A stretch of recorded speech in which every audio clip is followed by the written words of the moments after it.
am here in central Georgia, in Tbilisi, the capital, in a park next to Tbilisi Palace, which is the presidential palace. Kids are running around. We are just exploring the place.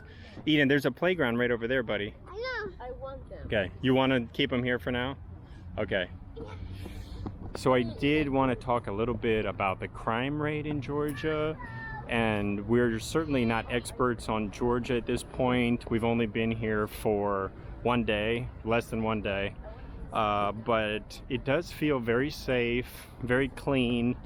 You can tell people take pride in the community here. The homicide rate obviously is just one measure of crime, but it does kind of give you a rough sense of what a crime rate is in a locality. In Georgia as a whole, the crime rate is less than 2 per 100,000 people, which is substantially less than the crime rate in the U.S. The homicide rate in the U.S.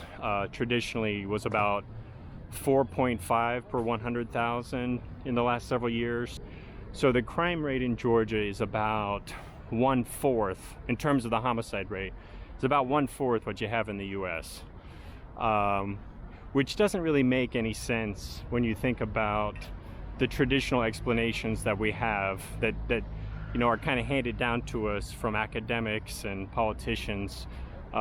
They say that the main driver of crime is poverty. Poverty kind of automatically leads to violence and crime. And when you actually do comparisons to different countries, that doesn't really hold water. I have lived in Rwanda, where I felt safe walking around in the middle of the night in most of the country. And like I said, here in Georgia, the homicide rate is about 1/4 the rate of the U.S. So poverty in Georgia is about 19-20%, compared to the poverty rate in the U.S. about 11%.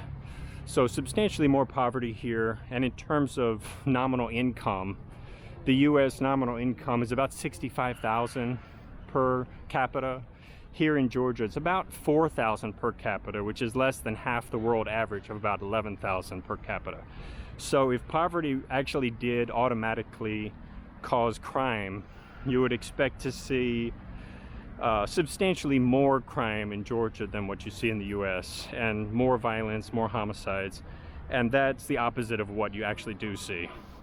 So you have to ask yourself, does poverty actually automatically cause crime, or is this just a narrative that is being sold to us that doesn't really reflect reality, but maybe it's easier than addressing the real issues? Maybe it hurts people's feelings less to just blame poverty and to not talk about other factors such as family life and culture. What are you valuing in your culture?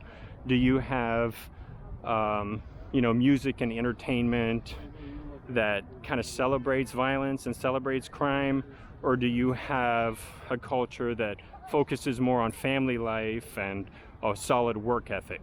Eden is having fun on the playground and potentially making a new friend. So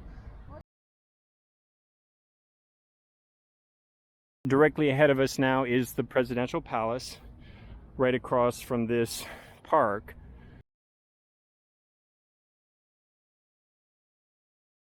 We are headed towards Freedom Square, and we're appreciating all of the architecture here, the historical buildings, a lot of cafes, people sitting and having some tea or just enjoying the fresh air that's neither hot nor cold this time of the year. It's October. And a lot of green areas, lots of trees, grass for the kids to run around on. So we are in a small shop here in this walkway under the street, and the owner has stepped out.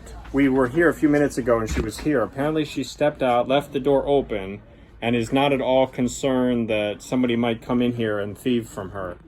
So this is the kind of culture that exists here in Tbilisi, this mentality which must be justified, but a mentality of not anticipating crime, not worrying very much about it.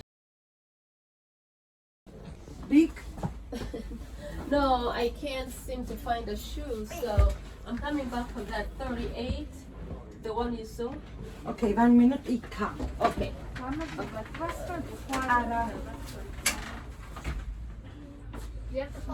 And she left again.